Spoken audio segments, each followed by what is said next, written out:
Pour moi, de longues années durant, elle n'aura été qu'une peintre amie de mes parents, qui l'avaient choisie pour être ma marraine.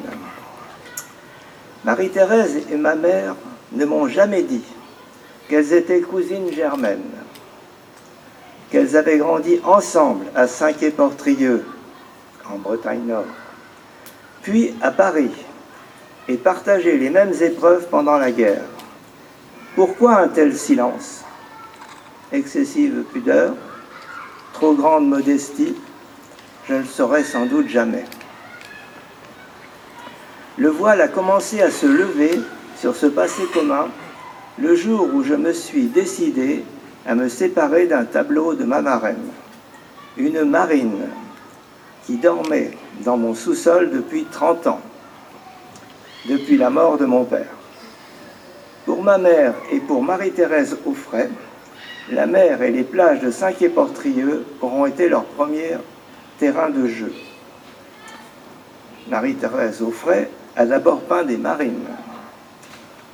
Ce tableau, je le connaissais depuis toujours. C'était le cadeau de mariage de Marie-Thérèse à mes parents. Ce tableau m'embarrassait, j'en fais l'aveu ce jour. Trop grand, peu en phase avec la décoration de mon intérieur. En accord avec mes filles, je décidai donc de m'en séparer. L'idée de l'offrir à la ville d'Échauffour m'est tout de suite venue. Échauffour, un village de la campagne normande que Marie-Thérèse a découvert pendant la guerre, où elle a ensuite choisi de vivre aux côtés de son amie Noël Guillou, elle aussi résistante. Marie-Thérèse y repose au cimetière. Peu de temps après, je recevais en retour une invitation pour une exposition à Échauffour, exposition entièrement dédiée à ma marraine. C'est à cette occasion que j'ai découvert l'association MTA, qui s'employait depuis quelques années à remettre en lumière et à sa juste valeur l'artiste. Je l'en remercie. Tout est allé ensuite très vite, hélas tardivement. À 70 ans, je découvrais le vrai visage de Marie-Thérèse Auffray, ainsi que celui de ma mère, elle aussi résistante, elle aussi félicitée par Eisenhower, président des États-Unis. Un document l'attestant dormait dans les archives familiales, fort heureusement conservé par des cousins que j'ai le bonheur de connaître aujourd'hui. En changeant son prénom Marie-Yvonne pour celui de Monique, par coquetterie, et son nom par son mariage, ma mère avait en quelque sorte brouillé les pistes. Marie-Thérèse Auffray partageait à l'époque son appartement de la rue Gazan avec ma mère.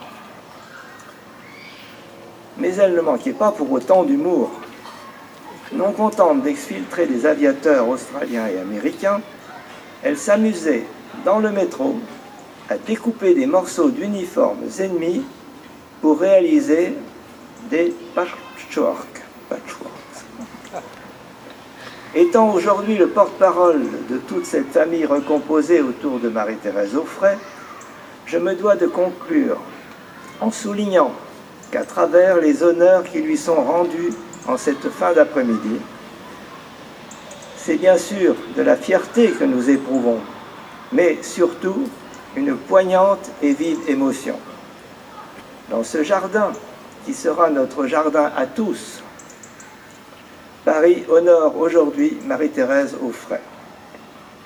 Elle va y revivre en pleine lumière, en tant qu'artiste peintre, mais aussi en tant que femme méritante. Sous le trait de son art, souvent sans concession, Marie-Thérèse Auffray n'a eu de cesse de rappeler que la vie est un combat pour soi-même et au service des autres.